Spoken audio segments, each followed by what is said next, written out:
আপনারা কথায় কথায় বলেন, কথায় কথায় বলেন রামের মূর্তি ভেঙে ফেলব। নমস্কার, আমি অ্যাঞ্জেল তিশা। গত 2 দিন ধরে আমি রামের মূর্তি নিয়ে ভিডিও বানাচ্ছি। অবশ্যই আপনারা অনেকেই দেখেছেন, বাট আমাকে এত এত পরিমাণে সাপোর্ট করেছেন। তো সবার উদ্দেশ্যে বলবো, সবাইকে সবাইকে অনেক ধন্যবাদ। জাস্ট একজন একজন জামাতি বলেন আর মৌলবাদী বলেন, যে ভদ্র মানুষ বা ভদ্রলোক কি বলে আপনারা একটু শুনেন। এই এই এই ভিডিওটার মাধ্যমে শুনেন। যে তার সেখানে কোটি কোটি টাকার চাঁদা আসে, চাঁদাটা কোথা থেকে আসে এই জাতি জানতে চায় বলে।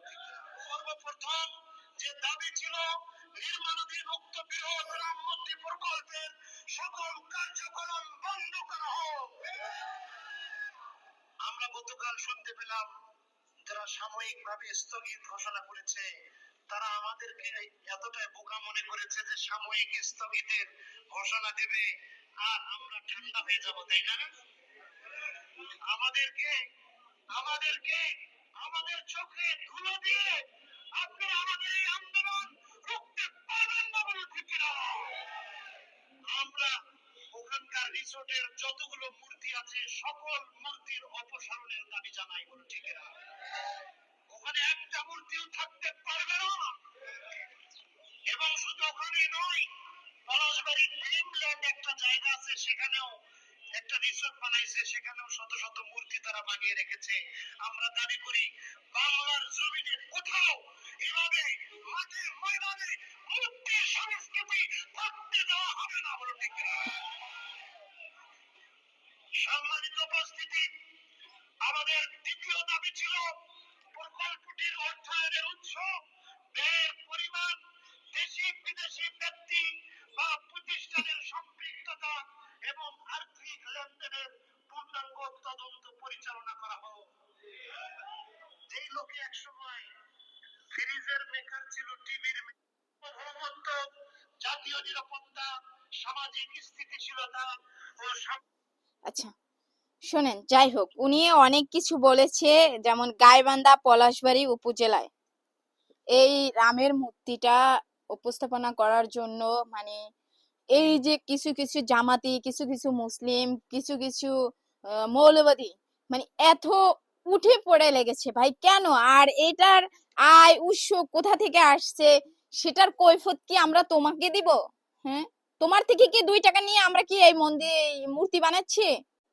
এই বাংলাদেশে 1 কোটি হিন্দু জনগণ আছে, আর 1 কোটি জনগণের ভিতরে যদি কেউ যদি ধরেন 5 টাকা করেও যদি দেয়, তাহলে 1 কোটির জায়গায় 5 কোটি টাকা হয়ে যায়, ঠিক আছে? বা কেউ যদি 20 টাকা করেও দেয়, তো তো আমি আপনাদেরকে একটা কথা বলি ভাই, আমাদের হিন্দু ধর্মের, আমাদের যেই রামের মূর্তি, এটার কোথা থেকে আয় আসছে, কোথা থেকে আয়ুষ্য আসছে, এই কৈফিয়ত আপনারা নিয়েন না ভাই।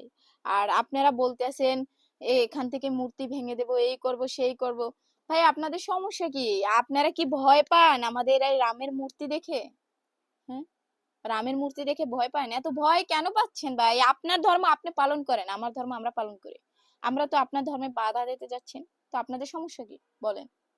কি সমস্যা? এই এই এই কমেন্টে জানাই যাবেন আপনার কোথায় সমস্যা, মানে আমাদের রামের মূর্তি বানাইলে। মানে এই ভিডিওর কমেন্ট বক্সে আপনারা কমেন্ট করে যাবেন আপনাদের কোথায় এত সমস্যা, যে আমাদের আমাদের রামের মূর্তি বানাইলে, আমাদের মহাদেবের মূর্তি বানাইলে, আমাদের কৃষ্ণর মূর্তি বানাইলে, আমাদের কালীমার মূর্তি বানাইলে, আমাদের দুর্গা মার মূর্তি বানাইলে আপনার এত কোথায় প্রবলেম বলেন? কোথায় প্রবলেম সেটা এই এই ভিডিওর কমেন্ট বক্সে কমেন্ট করে যাবেন।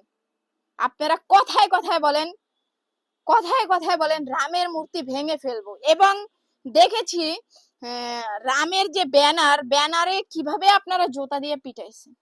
আপনারা আপনারা তো আপনারা প্রকৃত মুসলিম না। যারা প্রকৃত মুসলিম তারা কখনো এই ধরনের কাজ করবে না। আপনারা হচ্ছেন রাজাকার, আপনারা জঙ্গলি, আপনারা হচ্ছেন ওই পাকিস্তানি জঙ্গলি রাজাকার, তাই আপনারা এমন করতে আসছে।